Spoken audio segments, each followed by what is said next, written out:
Living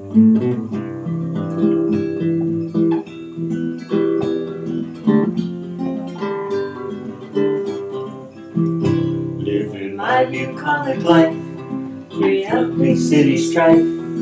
Horses, chicks, and dogs, they are my neighbors. I cook and sew and spin, and move the horses into the barn. Then time to move them out again. Red barns, green pastures, beautiful white houses. The view I see each day when I arise. This life pleases me, as it is plain to see. I'm living my bucolic life.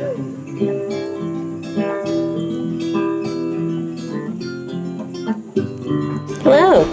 All right, so I have been actually traveling the last couple weeks with family, being in Texas, being in Maine, having all kinds of fun, and I got back and it's fall, and so I can wear my fitted dress because this is a heavier fabric than when I made it in July. It was very hot, so now I'm very excited I can wear this. So if you want to see this pattern, it goes along with that Palmer plush fitting, and then it's a the one that comes right after that. Honestly, I can't remember the number right now. Anyhow, while I was out traveling in Maine, we did a lot of the Maine sailboat stuff, and so I got back and I was looking at my stash trying to get inspired for another project, you know, because I've been out of it for a few weeks. And I looked in my closet and I have a piece of canvas. It's an old canvas. It's very washed. I don't even know if you can see. It's just a kind of a thick painter's cloth canvas. I actually used this as a curtain for years. It's very soft, very washed. And I say, you know what? I'm going to make a basic skirt out of this canvas because it reminds me of the sails. And I have some very intricate projects coming up, but you know, I kind of wanted to ease into it. So we are going to get this pattern out again, but I'm going to be doing the skirt this time. So last time I did these pants with these swoopy pockets. This time I'm going to do this skirt here. See if we can focus right there. This skirt here, it's got an elastic waist. It's got these square pockets with an edge. Now the pockets, I'm going to be using a contrasting fabric. I'm actually just going to be using a little calico, just kind of fun, add a little pop of something. And very basic, very simple, very good beginner pattern. So I'm going to go ahead and get started. All right, so I'm going to try to just move this around so you can see what I'm doing. One of the fun things about this pattern that's so simple is that there is basically one piece. This is both the front and the back. It's this big triangular shaped piece, and it has a seam down the front, okay? So what I have done, let me move my camera, hang on. Okay, so ignore all my mess over here. I just need to straighten that up in a bit. But I wanted to show you how this pattern works. It's this one big piece, okay? And the edge, I have my fabric folded in half one way and another way. So it's in quarters. So down here in this corner here, I have all four corners, all four layers, okay? And the selvage edge is running right here. Okay, you can kind of see this. So I'm going to line up this edge here with my selvage edge right here. When I put this over here, actually let me put one little pin here just to keep it from moving. I am going to be cutting this out with my rotary cutter because I have 4 layers of canvas, and cutting that with scissors would just not work. But I wanted to show you over here. I have a little bit of pattern sticking out. And instead of doing a whole bunch of craziness, I'm actually, if I was just to take a little fold like that, it's going to fit. So that's what I'm going to do. It's not going to make a drastic change in the pattern, but that way I can still use my piece as is. I can just, ease this bottom edge down here so that everything is one big thing. But just making that little bitty change down there is fine. I'm going to be able to use the same pocket placement locations here and everything like that. So I'm going to go ahead and put a few pins down here, and I'll get my rotary cutter and cut around the outside edge. Okay, so I'm just kind of running it along the edge. When I get up here to where I have a little bit of a discrepancy, I'm just going to fold this up and eyeball it down to that corner. And that's going to be just fine. Looks like I got a couple little hairs I need to cut here, but this is so much easier than fighting scissors through 4 layers of thick canvas. So I'm going to cut that other side. And you know what? I had an idea while I was doing this. Well, I'm thinking sails and sailboat. This is shaped like a sail, kind of. I'm going to make this my sail-inspired skirt.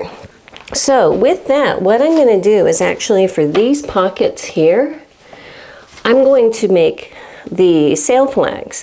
And I don't know the technical name, so forgive me if this is your expertise, but there are different flag patterns for each letter. And so I am going to make my initials in these pockets. So I think that's going to be fun, but you know, we'll get there later. But instead of the calico, I'm going to be putting the sail flags on here. Now I need to change my serger thread, and I thought, you know what, I'm going to show this because some people are brand new to sergers. If you've been around, you know this. But when you're changing threads, I just cut I had black on here, I'm putting white on. I just cut my threads up here, let me move you, up here, okay? And that way I have enough to play with, and then I bring my new thread through my little holders up here and just tie a little knot to pull them together. My needle thread, I pull it through my tension discs because I thread that differently. And then if I pop these out of my tension here, I can just pull it through. And that saves a whole lot of headache. Hang on a second. Okay, so I got those going all the way through, and then I can just re-secure it wherever it came loose in the tension discs, and those are good. And then to thread my needle, move you back down here. Sorry about that. Ignore how dusty it is. That's just, you know, life. But to thread my needle, I pull my knife up. And for me, for this singer, you just kind of push it in and turn it, and that gets it out of the way. And then I can go ahead and thread it. And I use a little tool that looks like this for threading my serger needle, because you can push it straight through, because these are sometimes a really weird angle. And on my machine, you know, I can use 2 different needles. I just kind of pick one because when I'm only using 3 threads, so, and 1 needle, I can use 4 threads and 2 needles, but I usually don't. So I just pull it through one of them. Doesn't really matter which one. And then I can wrap my thread, put my light on here. There's a little opening here that you pull your thread through, and then when you push it through, there's a little blade thing that pushes the thread into the needle. So I wrap it through there and push it through. Oops, hang on a second. Strange angle here. Okay, so I push it through, and I end up with a little loop at the end that I can just kind of pull back. And then make a couple little stitches, and that's good. My serger does not have a thread cutter, so you know, letter openers work well for that.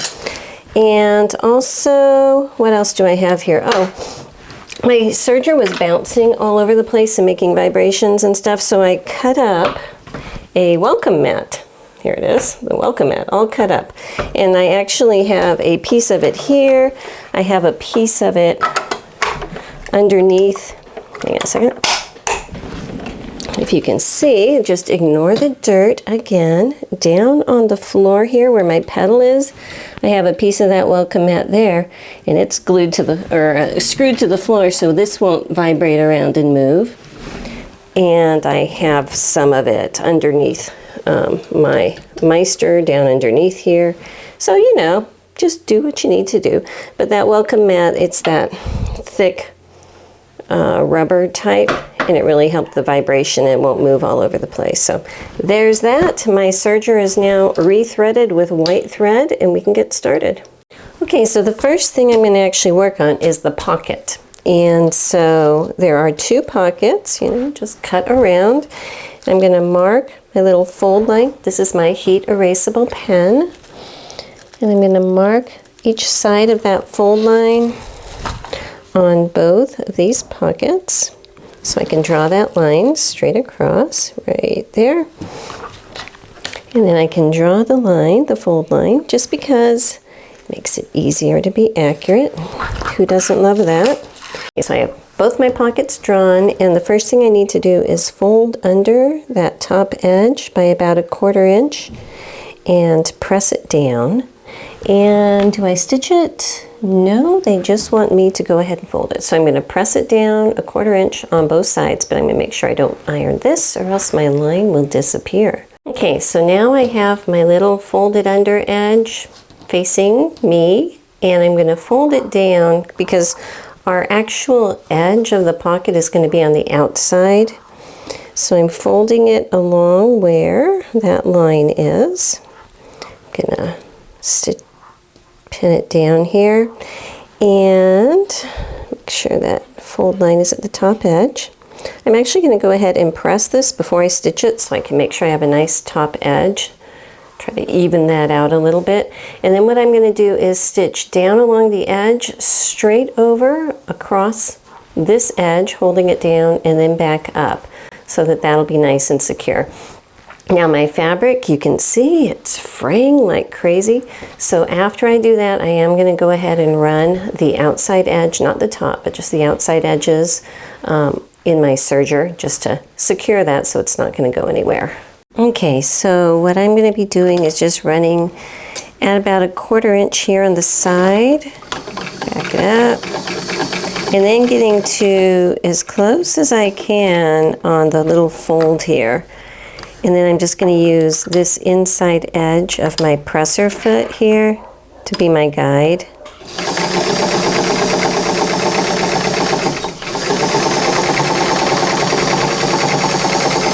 Bring it all the way down here and go back up at about 1/4 inch on this side. Back it up, and we're good. Okay, so it's like that, and now I'm gonna do my serging around the corners. So once again, when I'm serging around the edges, I'm trying not to cut off very much, but this stuff frays a lot, so you know it happens. But the way that I do it, so I can get a sharp corner, is I go all the way up, see if I can see it at this angle, so that my needle pretty much comes to the end of where the fabric is, right there.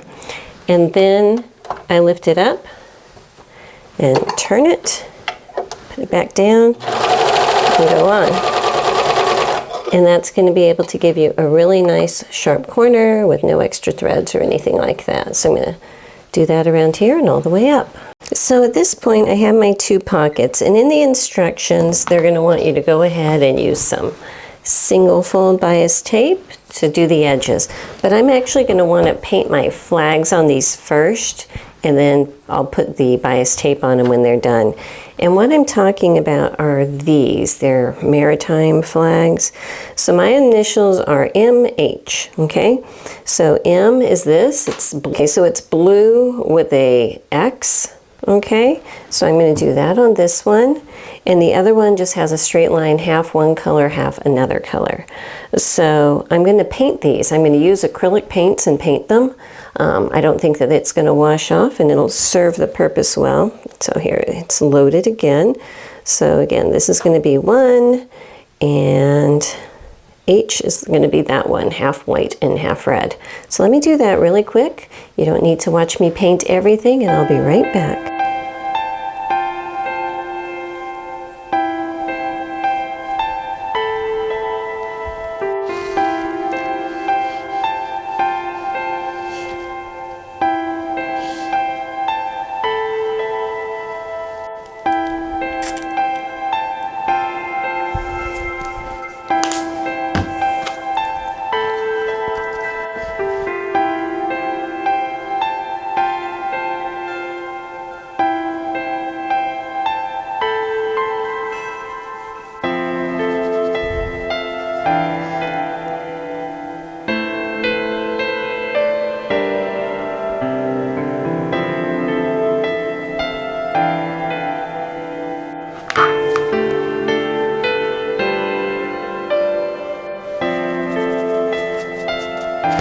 Okay, I think that's about it. I am going to let these dry for a little bit before I proceed with the bias tape around the edges, but I think it's going to be really good. I think that the paint's actually going to give it a little bit of stiffness, and this is just regular craft paint, you know, but I can tell you this, I have gotten this on my clothing before by accident and tried to get it out and had a very, very difficult time, so I think it's going to stay on here just fine.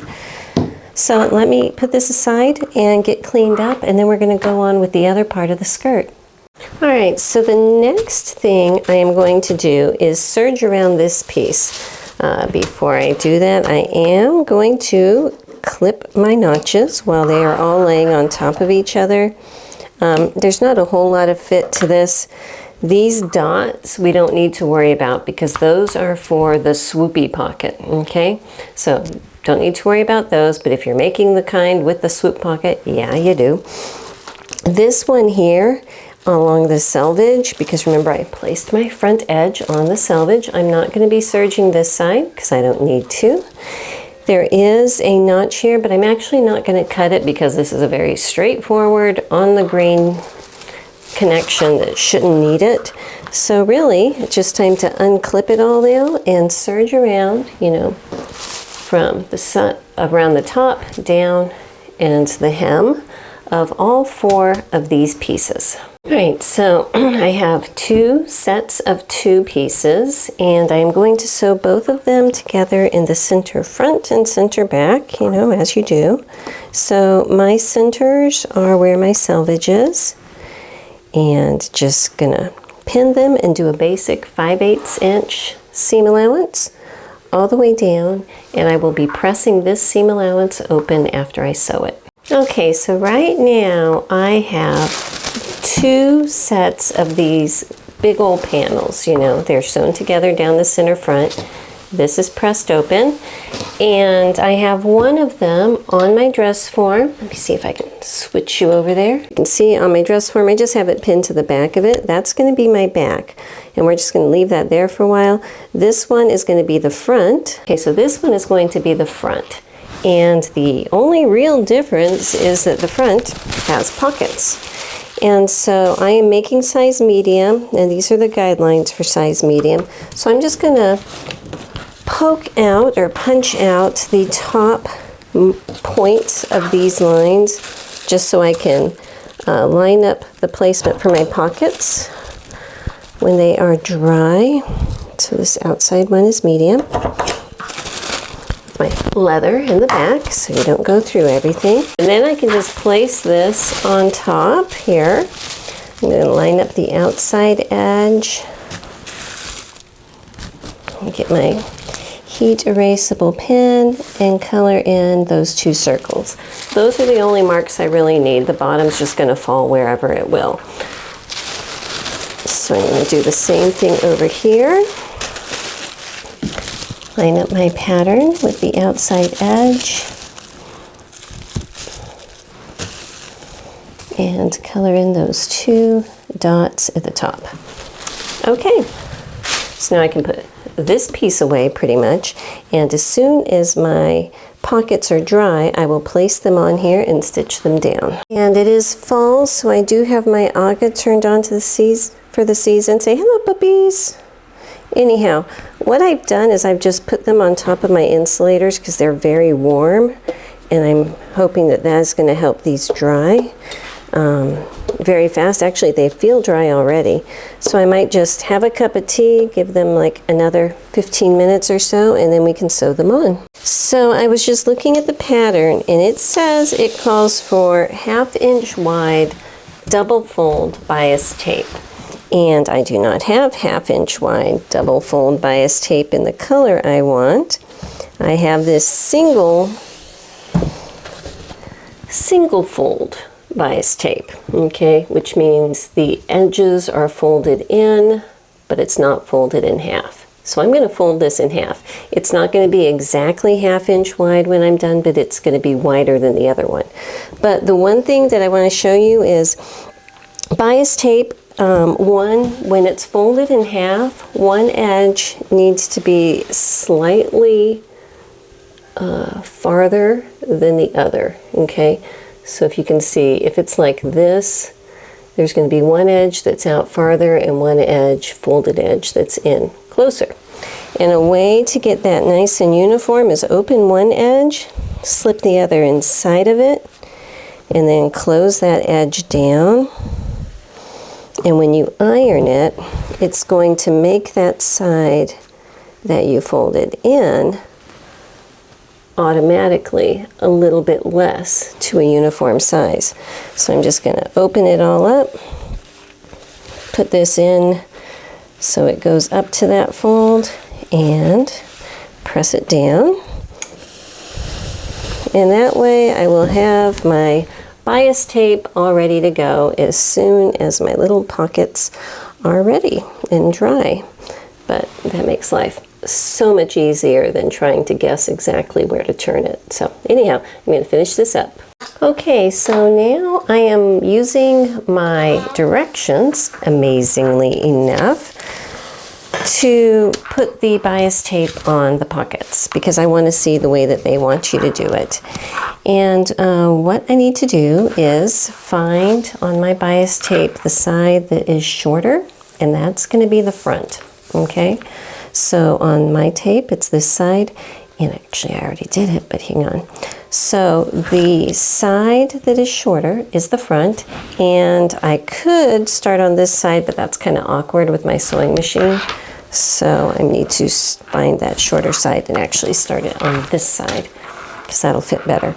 So what I'm doing is opening that one side all the way, folding it down, you know, about 1/4 inch or so.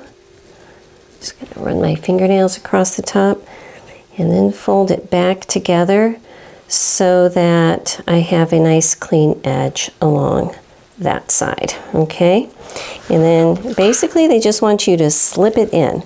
Now, sometimes when you do this, especially with a narrow bias tape, hang on, I gotta clip this thread, it can be easy to miss the back and have part of it not sewn 100% correctly. And I wouldn't worry about that too much because this is a pocket. No one's going to see the inside, and we are going to come back and top stitch it on so it'll never come loose. So just giving you a heads up, if that happens, don't stress it too much, okay? So I'm putting it on here so that the bias tape is just a little fraction of an inch longer than my pocket because I want it to totally close it up so that I don't have any of this showing, okay? And with the, again, shorter fold on top, I'm just sliding it in here. Now the way that they have on the instructions, which is what we're going to do, is I'm putting my edge of my fabric all the way up here, and we're going to be sewing along this edge, starting at the top, coming along this edge, about, you know, maybe 1/16 of an inch or so in. Find something that works for you. And you're going to sew all the way down to this point, okay, and then stop. Whoopsie. To this point here and then stop. All right, so you're going to come all the way down here and stop as soon as you get to the edge of your fabric, you know, back stitch if you need to, and pull the whole thing off the machine. And then we will refold, rotate, and put it back onto the machine. And I'll show you all that over there. All right, so I'm pulling off my little clip, just putting it under here. And I'm going to do a couple little stitches forward, a couple back, just to lock it in nicely. And now we're going to get started. And I'm just kind of putting it on as I go. And I'm using the side of my foot here as a guide to the side of my bias tape. Sliding it on, and here we go.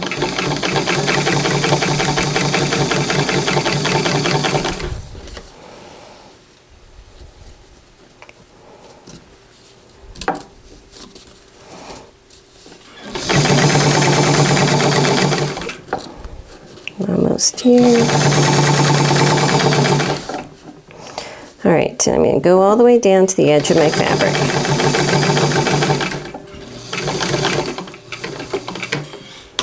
Do a couple back and take it off.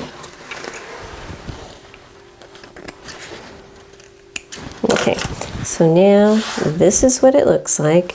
I'm going to put my thumb in here and open it up and fold it like this. So I have a little mitered corner here. Put it back underneath my presser foot. Do a couple stitches forward, one back to lock it, and going to go straight to the other corner the same way. Making sure all this is nice and flat there.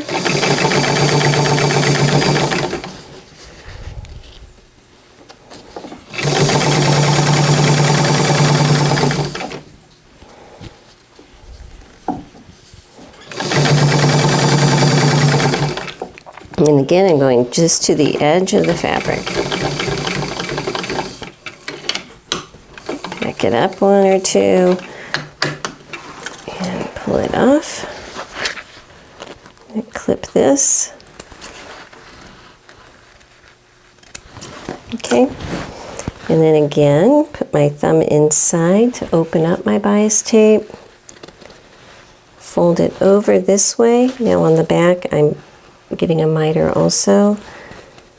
Fold that triangle down for a nice little miter and start it up again.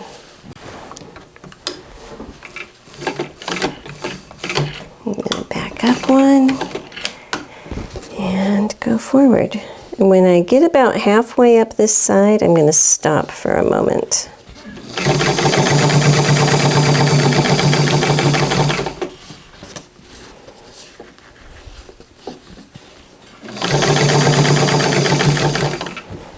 Okay, stopping with my needle down, and now I can see where exactly the edge is going to be. So I'm going to cut my bias tape, you know, a generous 1/4 inch from the edge, and do the same thing where I open up this edge all the way, fold it under, fold these little sides back in and back in half, so that then I can slip it in on the edge here. Get a little closer now. Now if you do this, let me clip this little thread, and you have like the edges peeking out, just get a little straight pin and fold them back in.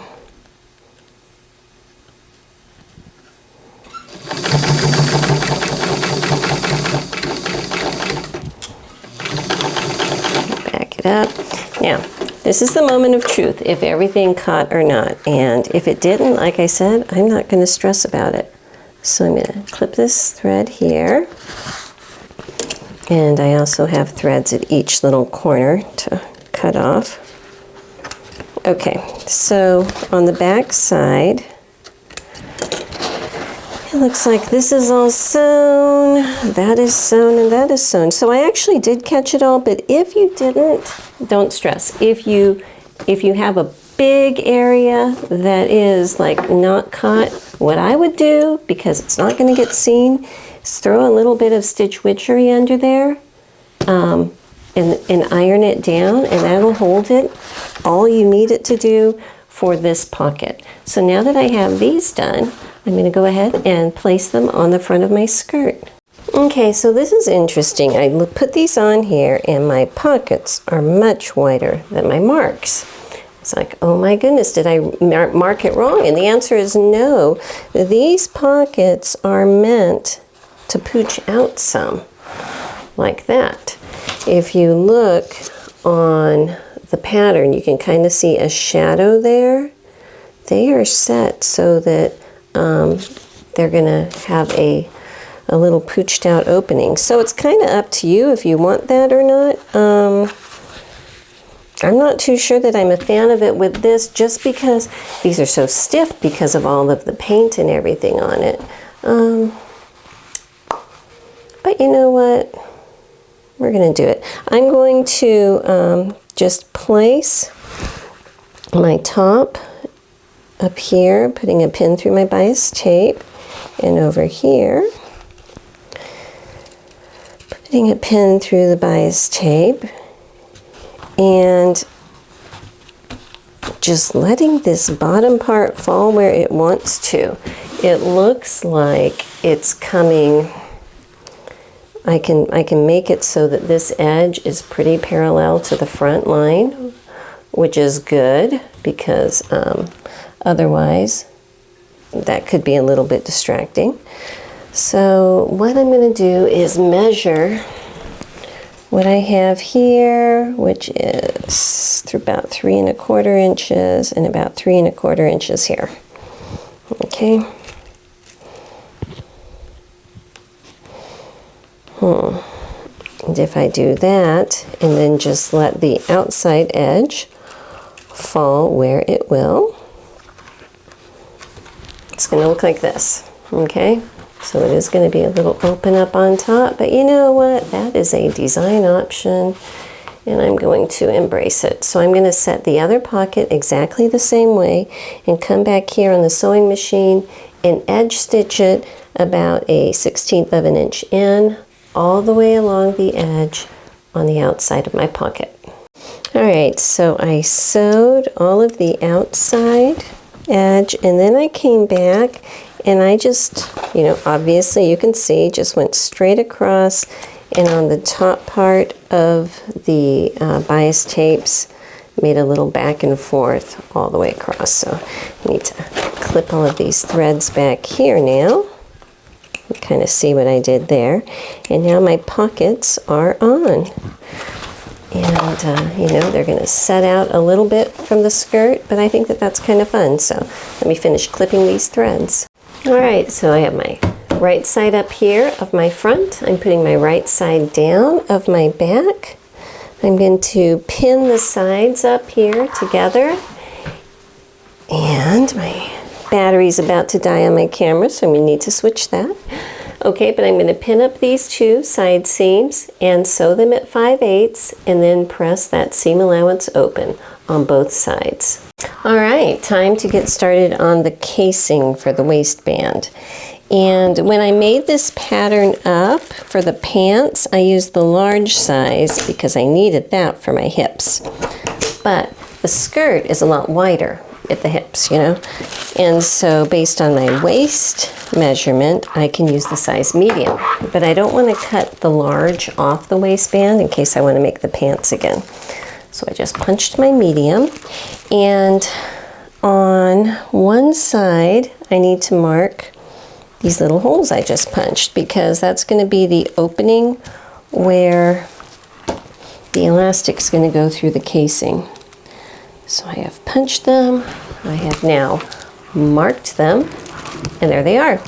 So what I need to do is on this side, I'm going to stitch above and below those marks at 5/8 of an inch.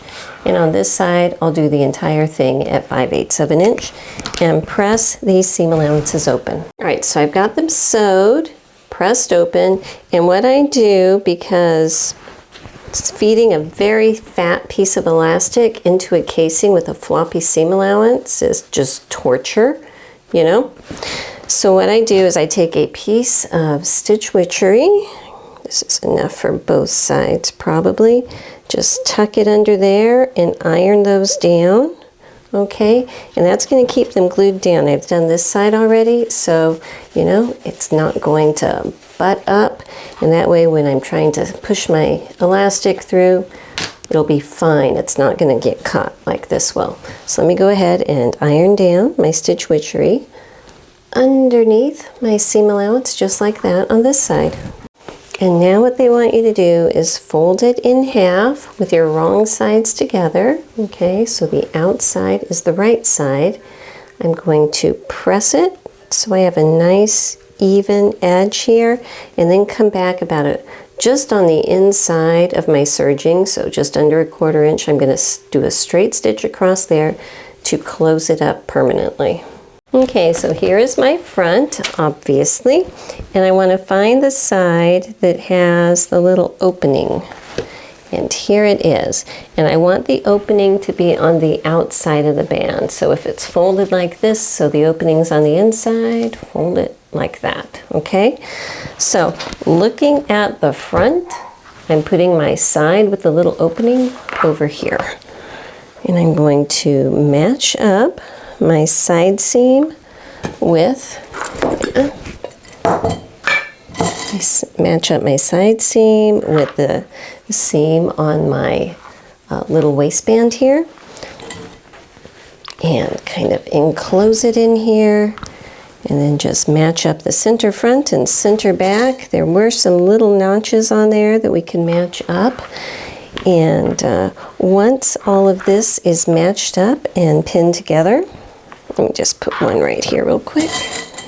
Okay, now let me go get my elastic. So I want to show you my elastic, which is a 1-inch non-roll elastic, okay? And I want to make sure I have plenty of room to pull this through. So I'm going to give myself 1/8 of an inch on top of it because it's fairly thick, and 1/8 of an inch-ish on the bottom. Okay, so I'm going to give myself, you know, just under 1/8 of an inch on the top and about the same on the bottom, and then mark it. Sometimes some elastics are thicker, you know, if you're using one slightly narrower or something. That way I know exactly what I need my seam allowance to be. So if that's where it needs to be, I'm going to give myself a 1/2 inch seam allowance instead of 5/8. It's just going to make my life a lot easier. So I'm going to come around here and stitch all the way around at my 1/2 inch seam allowance, not pressing it open, just going to stitch all the way around. All right, so I have it stitched just once, and what the instructions are going to want, oops, that's a mistake. I need to fix that. I will cut a couple stitches, open it up, and restitch that so my seam allowance is pressed open nicely, but let's ignore that for a minute. What the instructions want you to do is come back and stitch another row 1/4 inch in, like right here, and then trim it very close to that edge. And that is to reduce bulk, but this frays very easily, and I don't feel like I have that much bulk right there, so I'm actually going to leave it as is. I will go to my ironing board after I fix this, of course, and press it so that the seam allowance is pushing down like that, but I'm just going to leave it as is. I think that will be fine. If it really bothers me, what I can do is over here, once I fix this, well here, maybe I can show you on this side. Come back in here, because where the bulk is all of this extra stuff here, and I can trim off some of this so that it is not as bulky right there, okay? But it's not that bad, you know, it's just some flat casings. It's not like it's a big gathered area. But once I press it down, I can just either, I could come back and like run a row of top stitching right here if I wanted to. So next time you see it, it'll be pressed and this will be fixed. Okay, so what I actually did is I did come back and top stitch it down just because I don't want this seam allowance to like want to fold up, because that would be annoying. So now what I need to do is come over here where my opening is and thread my elastic in. I cut my elastic. The instructions say cut it to fit your waist plus 1 inch. So that's kind of what I did. I actually wrapped it around on my waist, but over the dress that I'm wearing right now. So it might be a little bit loose, but that's okay.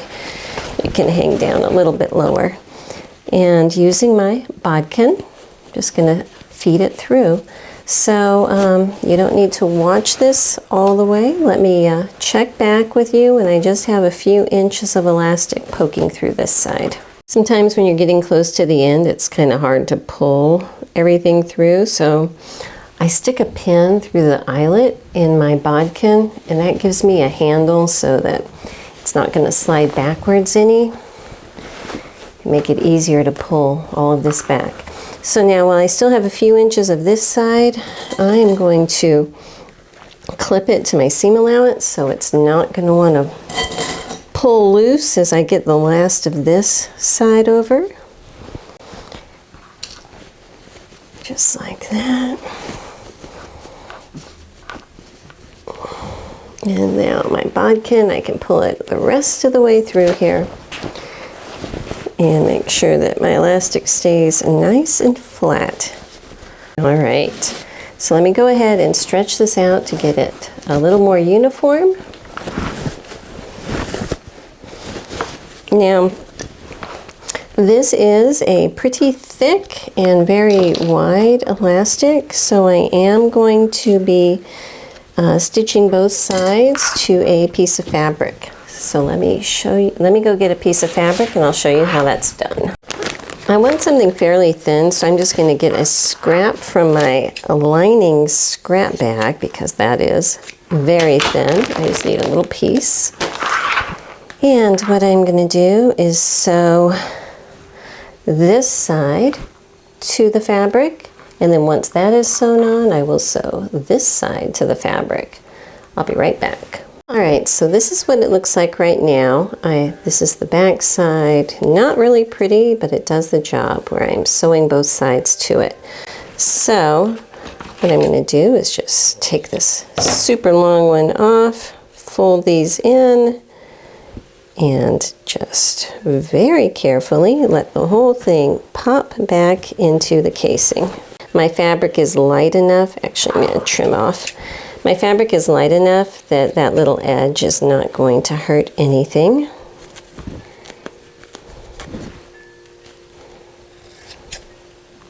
Now, if you needed to be extra secure, you could always fold that fabric over and stitch it some more. You know, you do you. And you know, this should pop in, and it did. And by doing it that way, I don't have any extra bulk. Okay, and this is that inside space right there. It looks okay. So what I'm going to do now is make sure it's all nice and even. Go over to my sewing machine, and I am going to run an invisible row of stitching straight up this seam line right here, and over on this side in that seam line right there, and that's going to keep the elastic from wanting to twist over on itself while I'm stretching it and everything. Okay, so with that done, the very last thing to do is the hem, and we have this funky little corner here, so they want you to do a narrow hem, 5/8 inch. So what I'm going to do is draw my 5/8 inch on both sides of my little hem here. And then what they say they want you to do is trim 1/4 inch down from where these two lines intersect. I'm going to cut straight across. All right. Fold it up at that point here, so it's straight like this. And I'm going to put a little clip right there so it's easier to see. Okay, so this is going to be straight like that. So when I am making my 5/8 inch hem, say I fold it up at 5/8, tuck this under all along the way here. When I get to this point, I can just come up this side and tuck it in.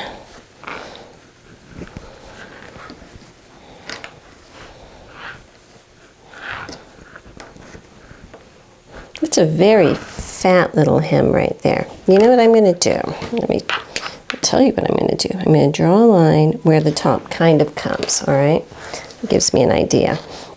So if this is where everything is, I'm going to trim out a whole bunch of this seam allowance down there because we just don't need that getting our hem all messed up.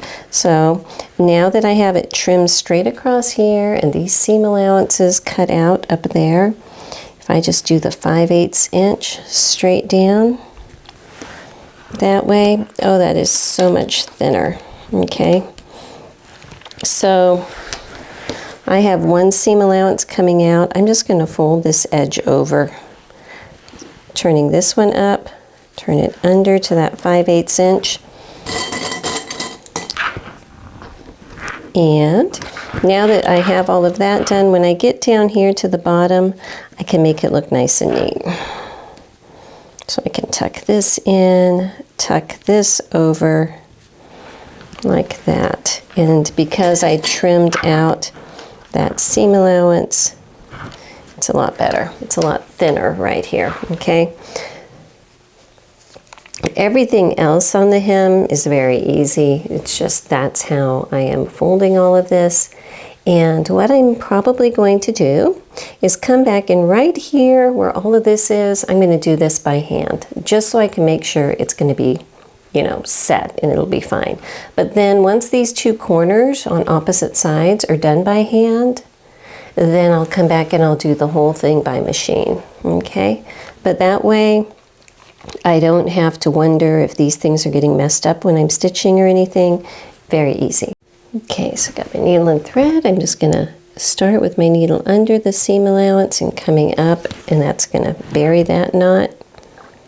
And I'm gonna try to be careful and only go through the seam allowance fabric, not all the way through to the outside visible fabric. Okay, so I got this part done.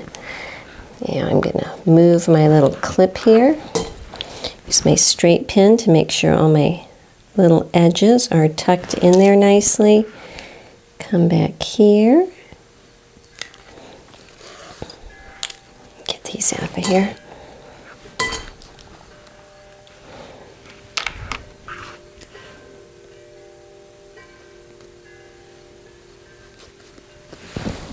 I'm just stitching down where this little mitered corner is.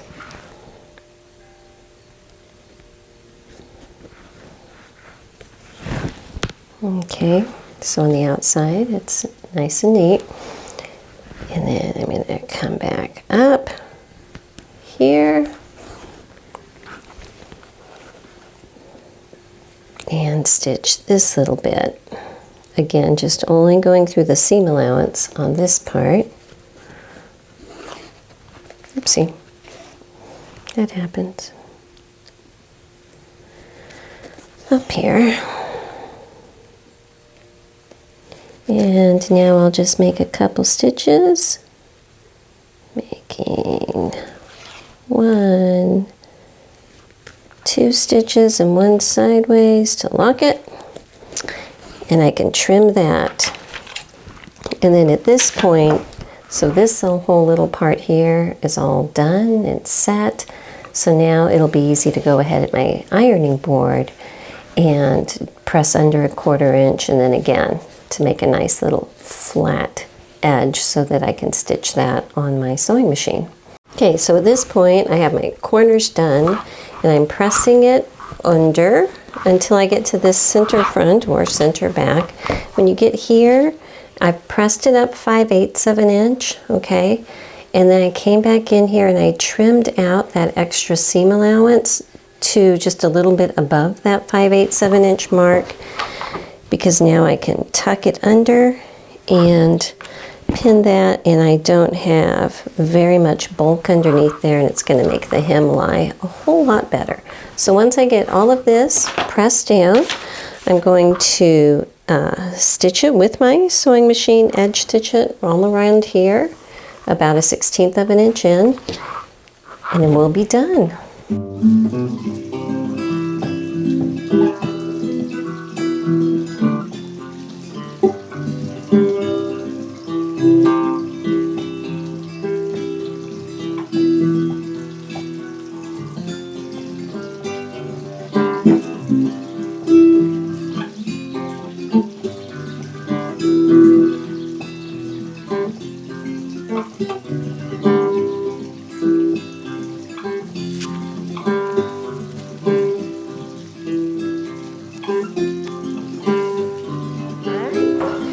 So it's done, and it actually is a quick and easy kind of skirt, and you know, sometimes you just need something like that.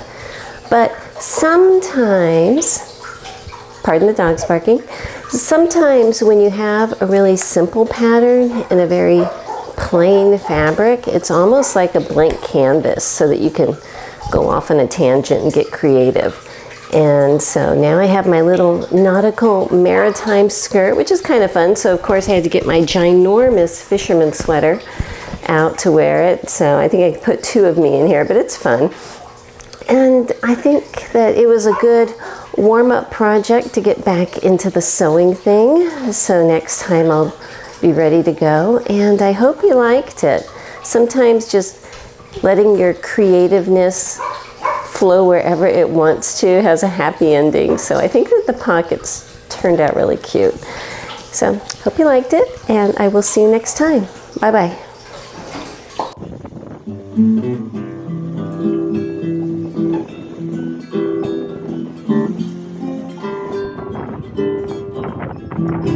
Living my bucolic life, carry out the city strife. Horses, chicks, and dogs, they are my neighbors. I cook and sew and spin, and move the horses into the barn. Then time to move them out again. Red barns, green pastures, beautiful white houses. The view I see each day when I arise. This life pleases me, as it is plain to see. I'm living my bucolic life.